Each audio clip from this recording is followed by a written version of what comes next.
잘한 점에 예. 대해서 좀 말씀해 물론 주세요. 잘한 점은 많죠. 예. 네. 근데 박근혜 전 정부뿐 아니라 지금까지 우리 네네. 역대 문민정부가 보여왔던 어떤 대통령의 권위 있는 네네. 모습 이런 것보다는 오히려 대통령이 낮은 데로 가서 직접 손을 잡고 예컨대 유공자들에게 네네네. 그 가서 휠체어 밀어드리고 예, 그런 뭐 것들. 직접 가서 내려가서 그 전달을 하려는 모습을 보인다라든지 하는 거 우리가 익히 평소에 좀 그랬으면 좋겠다 하는 모습을 대통령이 지금 너무 자주 보여주고 있어요. 네네네. 사실 이 권위주의를 철폐를 하려고 애를 가장 썼던 사람이 노무현 전 네네네. 대통령이에요.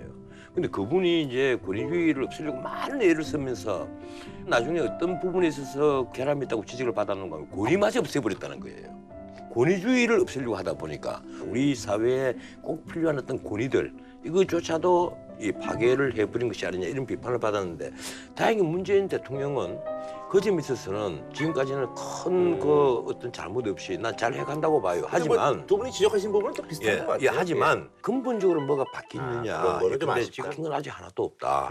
실제적인 변화가 오려면 시간이 더 걸리겠죠. 음. 저는 두 가지를 좀 눈여겨봤어요. 첫 번째는 그 취임 초기에 나는 약속한 것을 지키겠다는 강박에 가까운 생각이 있다 네. 이렇게 문재인 네네네네. 대통령이 얘기한 적이 있는데요. 실제 지금 집권 초기에 그 이루어지고 있는 일들을 보면 공약들을 다 지킬 기세예요 지금. 이제 그 점이 물론 나중에 가서 다는 안 될 수도 네네. 있겠으나 일단 기본적인 태도가 선거 과정에서 국민에게 약속을 했던 것은 최대한 그대로 밀고 간다. 네네. 이 태도가 있다는 것이 좀 좋아 보이고요. 두 번째는 좀 인자한 것 같아요.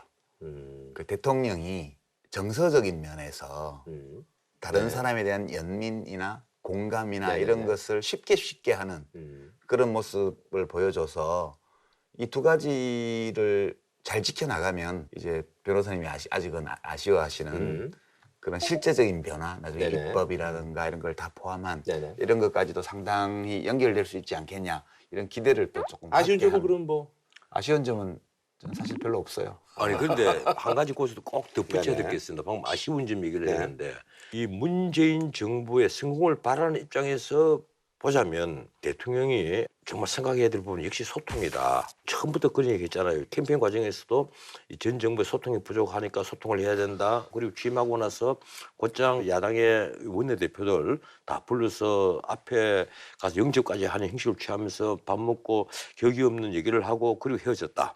그러면 그것이 과연 소통이냐? 진짜 소통은 야당이 어떤 인사에 대해서 그 불평을 얘기를 하고 비판을 해오면 그런 것이 있었느냐? 뭐 직접 불러서 의견을 청취를 한다라든지 또 설득을 하는 그 모양을 갖추고 그래도 설득이 되지 않으면 그때는 대통령의 어떤 태도를 분명히 밝히되 난 이러하기 때문에 이 사람을 선택을 할 수밖에 없다. 아니면 이 부분은 받아들이겠다. 이런 태도를 보이는 것이 나 소통이라고 봐요. 근데 그런 점에 있어서는 난 여전히 나쁘게 보인다. 예. 개혁이 이제 근본적으로 필요한 이유는 아무래도 이제 검찰의 어떤 권력 독점 뭐 이런 거의 부작용인 것 같은데 그런 얘기들은 좀 어쨌든 뭐 두 분이 또 검찰에 계셨고 또 경찰에 계셨으니까 예. 검찰 개혁은 누가 봐도 할 수밖에 없는 게 첫째는 이번에 이 최순실 박근혜 게이트를 네네. 보면서 사실은 검찰의 정보 수집 부서에서는 그 게이트 터지기 최소한 6개월 내지 8개월 전에 그 시그널을 다 정보 수집을 했을 거거든요. 네네. 현직 대통령 또는 그 측근이 연루돼 있다 보니까 검찰 자체가 정보를 입수하고도 수사 착수를 안 했고 자체로 홀로군요. 네. 예. 그리고 정식으로 고발장이 들어가서도 한 달 동안 압수수색도 안 하고 사건을 거의 방치하다시피 했지 않습니까? 미정적하고 예. 예. 그리고 배당 자체도 형사부에 배당을 했고 이런 것 자체가 권력을 감시할 가장 고유의 임무를 띠고 있는 검찰이 권력 앞에서는 정말로 납작 엎드린 상태로 일을 했다. 권력지향적인 검찰이었다. 이런 점이 개혁이 될 수밖에 없는 이유고요. 두 번째는 물론 뭐 사고 안 치는 집단이 어디 있겠습니까마는 최근에 4, 5년 동안 검찰이 사고를 진짜 많이 쳤어요. 가령 서울중앙지검 특수 3부장을 했던 사람이 뇌물을 받아먹었는데 이게 십몇억 대 뇌물이더라. 이게 벌써 한 십몇 년 전에 진경준 검사장 같은 네네네. 경우도 지금 현재의 평가가액으로 치면 그건 100억 대 주식을 네네네, 뇌물로 그렇죠. 받았던 거 아니에요. 물론 법정에서 이제 무죄가 나긴 했었지만 이거 가만히 놔두면 안 된다. 근데 검찰이 그럼 그런 내부적인 문제에 대해서 자가 수사 능력이 있느냐? 없다. 그다음에 두 번째, 그럼 경찰이 검찰에 대한 어떤 비리를 적발해서 수사를 하려고 했을 때, 그럼 검찰이 이 수사를 방해를 안 했느냐. 방해한 측면도 없지 않아 있다. 이런 고려 때문에 검찰에 대한 개혁 얘기가 자꾸 나오는 거죠. 근데 검찰 내부에서도 그건 어느 정도는 이제 야, 이거는 뭐 우리가 거스를 수가 없다라고 이제 수긍할 수밖에 없죠. 그렇군요. 그게 예. 문제가 분명히 예견이 됐었고요. 네네. 과거에 특히 김학의 전 법무차관 예. 사건이라든지 동영상이 뭐 있네 없네. 네네 뭐 원 이런 처음엔 접대라고 했다가 네. 결국 성폭행 의혹으로 또 피해자도 나서고 했는데도 결국은 검찰에서 무혐의 처분을 해버렸단 말이죠. 그 제주지검장이었던 김수찬 네네네. 전 지검장 사건도 갑자기 바바레민이 된 그 사건 역시 기소 유예 처분을 해버렸단 네네네. 말이에요. 그러다 보니까 아마 일선 검사들의 생각은 달랐을 것 같아요. 읍참마속해라. 자정 모습을 보여주고 검찰이 제 식구 감싸기 하지 않는다는 모습을 보여줘라라고 바랬겠지만 결국은 고위 검사들의 카르텔, 정치 검사화된 이들이 결국 검찰 조직을 망칠 것이다. 이런 예견과 경고는 저도 개인적으로 칼럼을 통해서도 했고 많은 분들이 했어요. 근데 그걸 스스로가 자초한 거죠. 그럴 리 없다. 우리가 계속 권력과 어떤 좋은 관계를 유지하는 한 권력은 우리를 버릴 수 없을 것이다. 국민을 보지 못한 거죠. 그렇다면 이제부터는 어떻게 나아가야 할 것인가? 근데 원칙은 동의를 하면서도 디테일로 들어가면 이건 안 되고 저건 되고 이러한 모습을 역시 검찰이 지금 보이고 있는. 네. 좀 보면 복잡한 심경이 읽혀요. 뭐냐면 공수처만 받고 수사권 조정 안 하면 뭐 공수처정도 받아줄 수 있어. 그 정도. 근데 만약에 공수처도 받고 수사권 조정도 해주고 그럼 우린 뭐야? 이런 부분들이 읽혀지기 때문에 그러니까 어떻게 보면 이제 뭐 공수처 정도는 이제 뭐 근데 딜의 어떤 수단으로 지금 볼 수 근데 있는데. 공수처 정도라고 표현할 건 아니에요. 그래요. 실은 안고가 그대로 나가는 거라니까. 그래요. 네. 그러니까 뭐냐면 저 기능이 아까 대검 중수부나 서울중앙지검 특수 1, 2, 3부가 그냥 고스란히 빠져나가는 거예요. 그러니까 검찰이 지금까지 하던 가장 빛나는 일들 있잖아요. 그분 사람들 다 이렇게 막 그렇죠. 뭐 잡아놓고 이러는 건데 네. 잘못한 사람들. 네, 언론이 주목하는 일에 파랄이 빠져나가 버리는 거예요. 그러니까 예를 들어서 우리 검찰이 일본처럼 도쿄지검, 동경지검 특수부처럼 중요한 사건들만 집중적으로 하는 그런 모습을 보여줬더라면 1976년이었죠. 로키드 스캔들이 다나카 수상 네네네. 포함해서 다 검찰이 구속시켰어요. 그러면서 국민검찰로 올라갔고 여전히 검찰은 일본 국민들로부터 신뢰받는 가장 신뢰받는 국가기관 중 하나거든요. 근데 우리 검찰은 너무 욕심이 많았어요. 경찰 수사 다 지휘해 자신들의 6천 명 정도 수사관 거느리면서 일반적인 사건 수사 다 해 기소 독점해 기소 재량권 갖고 있어 형 집행권까지 갖고 있어 이러다 보니까 오늘의 문제를 자초한 거죠. 그러다 보니까 사실은 제일 검사들이 하고 싶어하는 것은 특수 사건이고 재벌이라든지 권력자들에 대한 수사고 그래서 국민들로부터 박수 받고 정의로운 자신들의 어떤 역할을 한다는 명분과 자부심도 얻고 이것을 제일 하고 싶은데. 그 상황을 지금 스스로가 놓쳐버린 거죠. 가장 중요한 부분을 떼내 버릴 그런 위기에 처하게 그래서 됐습니다. 이게 공수처 정도는 받고가 아니고 저 몰라가지고. 예. 공수처를 받게 되면 그냥 다 내주는 거예요. 그러니까 뭐 우리가 저기 방송을 말하면 주말 예능을 좀 내주는 듯한 그런 느낌일 수도 있죠. 뉴스룸을. 아니 왜냐면 지금 저희들도 사실 그 지금 모 방송국에서는 주말 예능이 너무 시청률이 안 나오는데 제작비 많이 들어가니까 야 이거를 외주를 줘서 외주를 주면 어쨌든 제작비를 협찬이라든지 이런 걸 따와서 좀 제작비를 좀 유용하게 돌릴 수가 있으니까 이거를 차라리 거대 기획사가 요즘 프로덕션 많이 만드니까 거기를 줘서 그러니까 이 내부 PD들은 아니 우리가 저 주말 예능 이런 걸 하려고 들어온 건데 그런 또 약간 반발들이 있는데 제가 좀 그런 걸로 좀 이해하면 뭐 쉽지 않을까라는 뭐 시청자분들도 네, 거꾸로 보면 제가 잘 이해를 못하겠지만 뭐 이해도 가시잖아요 대충. 엄청나게 문자를 많이 보내십니다. 경찰에 수사권 주면 안 된다. 이런 의견도 많이 주세요. 그 대신에 그 전제가 그럼 경찰을 확실하게 개혁을 해라.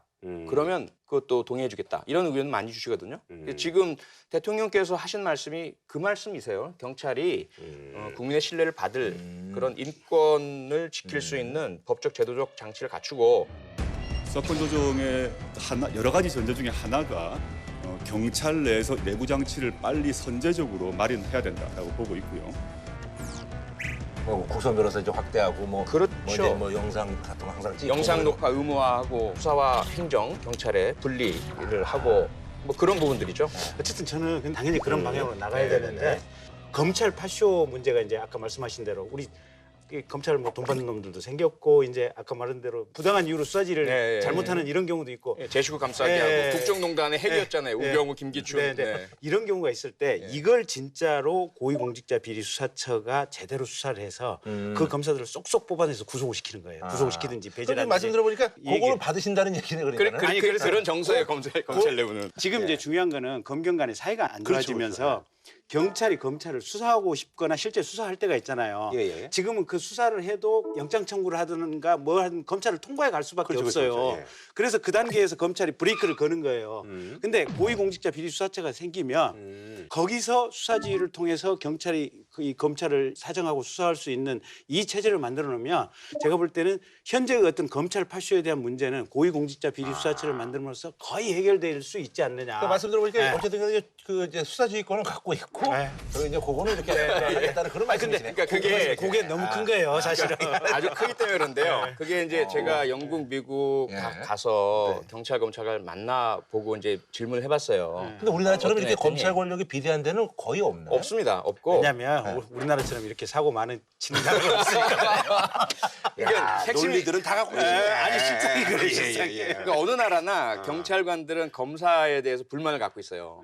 수사 지휘권이 없는데도. 왜 그러냐면 검사가 프로시큐트 기소를 해주지 않으면 경찰 수사 아무런 소용이 없는 거예요. 수사를 좀 더 제대로 해라. 그렇죠. 증거도 확보하고 이분 진술도 확보하고 미치는 거예요. 근데 지금은 검사가 위에서 군림하듯이 지시하고 혼내고 야단치고 적발하고 그 적발한 걸 아까 말씀하셨지만 가점을 주고 상점을 주시다 보니까 이걸 더 많이 찾아내려고 하고 이걸 또 때로는 언론 보도를 합니다. 우리 검찰청에서는 경찰의 이러한 문제점들을 이만큼 발견했습니다. 얼마나 창피한 일이에요. 그래서 그것을 그렇게 위에서 지휘하고 내리꽂고 감독하고 감시하고 다른 기관인데 이렇게 하기보다는 기소라는 기능의 차이를 제대로 하는 과정에서 거르는 역할을 하시는 것이 훨씬 낫다는 거죠. 새 시대에 부합하고. 야, 이게 벌써 그러니까 쉽지 않아요. 쉽지 않아요. 야, 없으면 진짜 검사들 그러니까 이제 아무것도 아니죠 이제. 검사들은 그때 뭐 하는 거예요? 그러니까 이제 법정에 가서 이제 공소유지를 하는 거죠 이제. 그래요? 경찰관들이 수사를 다 해가지고 검사님 이거 좀 기소 좀 해주셔야겠습니다. 그러면 아까 표 의원님 말씀하신 대로 굳이 꼬장을 부리고 싶으면 이거 기소 안 돼. 이거 증거 부족해. 이거 증거법상 안 돼. 기소 못하니까 더 조금 더 해오든지 말든지 하시고 돌려보내는 정도 권한만 갖고 그렇지 않은 일반적인 경우에는 알았어 기소할게. 뭐 이렇게 해서 법정에서 이제 공판정에서 활동하는 요 역할만 남게 되는 거죠. 어떻게 보면 변호사의 반대적인 입장. 그렇죠. 딱 그 역할만. 예. 그래서 이제 국가 경찰의 기소관. 희망은 뭐냐면 수사는 경찰에게, 기소는 그러니까 법정에서 하는 일은 검사에게, 법정 일만 안 하는 거예요. 그러니까 이제 검사들이 직접 조사하거나 서류 보거나 뭐 이런 거 하지 말라는 얘기예요. 근데 그게 이제 경찰 일부에서 그런 얘기 하는 건 사실이고요. 저는 이제 경찰에 있다가 학계로 나와서 학계 활동 많이 했으니까 많이들 이제 하는 이야기는 뭐냐면 헌법에 영장 청구권이 검사에게 한정된 나라는 없다. 우리나라밖에. 그러니까 이건 좀 사실 헌법의 모양새가 아니거든요. 근데 그거 우리나라는 그때 그런 사정 때문에 그렇게 된 거예요? 아니죠. 이거는 유신 헌법에 기여한 김기춘 등 법무 장교들의 공입니다. 예, 그 당시 사실은. 네네네. 그래서 헌법에 들어갈 사안이 아닌데 헌법에 들어가 있는 거예요. 그러니까 건국 헌법에는 초창기 헌법에는 이게 안 들어가 있어요. 안 들어가 있었는데 지금처럼 그때 경찰들이 아니 헌법에 규정도 안 돼 있는데 법만 바꾸면 우리가 직접 청구할 수 있는 거 아니냐 그런 식으로 법을 바꿔야 된다라고 일부 이제 얘기가 있었어요. 그러니까 이제 그때도 검사들 입장에서 쫄릴 거 아니에요 보면 이걸 어떻게 확고하게 못을 꽉 쳐놓고 더 이상 그 소리를 못하게 할까 하다가 헌법 바꾼 김에 우리 헌법에 넣어보자고. 그러니까 그 전에 이제 이승만 대통령 정권 당시에 경찰이 득세를 했었어요. 그래서 장택상 이런 분들이 다 경찰. 예, 그 경찰총장을 네, 하셨지 않? 그런 분들이잖아요. 그 아주 파워가 막강하시잖아요. 네. 드라마 같은 데도 보면. 예. 그 시절에 이제 검사들이 엄청나게 고생을 많이 하셔가지고 또 그렇게 될까 봐 겁을 많이 먹고 계셨었고. 그때는 경찰들이 검사 잡아가서 유치장에 집어넣어놓기도 하고 그랬어요. 예, 영장 없이 그냥. 그래서 이게 우리가 역사가 너무 좀 아픈 역사가 있어요. 돌아가는 또 입장이 또 여러 네. 가지가 있군요. 그래서 이제 저는 아마 많은 그 학자분들이 같이 생각하시는 건 뭐냐면 일단 헌법에선 빼자. 대신에 형소법에 넣어서 지금 김경진 의원님 말씀처럼 검사를 거치도록 경찰이 독자적으로 영장 청구하면 판사들이 힘듭니다. 판사들이 그 수없이 많은 경찰관들이 다 경찰서에서 영장 전부 다 청구하면 그거 그 지금 보시잖아요. 우리가 이번 국정농단 사건에서 우병우 영장 실질 심사 또 뭐 박근혜 전 대통령 심사 이게 인신 구속이나 체포나 압수수색이라는 것은 한 사람의 자유권이나 재산권에 대한 심대한 침해가 이루어지는 국가 권력의 작용인데 함부로 할 수가 없거든요. 네. 그래서 이제 준사법기관인 검사가 거르는 것은 충분히 타당해요. 다만 이것이 검사의 불청구에 대해서는 항고할 수 있도록 항고 재정신청구와 마찬가지로 만약에 항고로도 안 된다면 고등법원장에게 이런 식으로 해놓으면 아마 해결될 수 있으리라 좀 봅니다.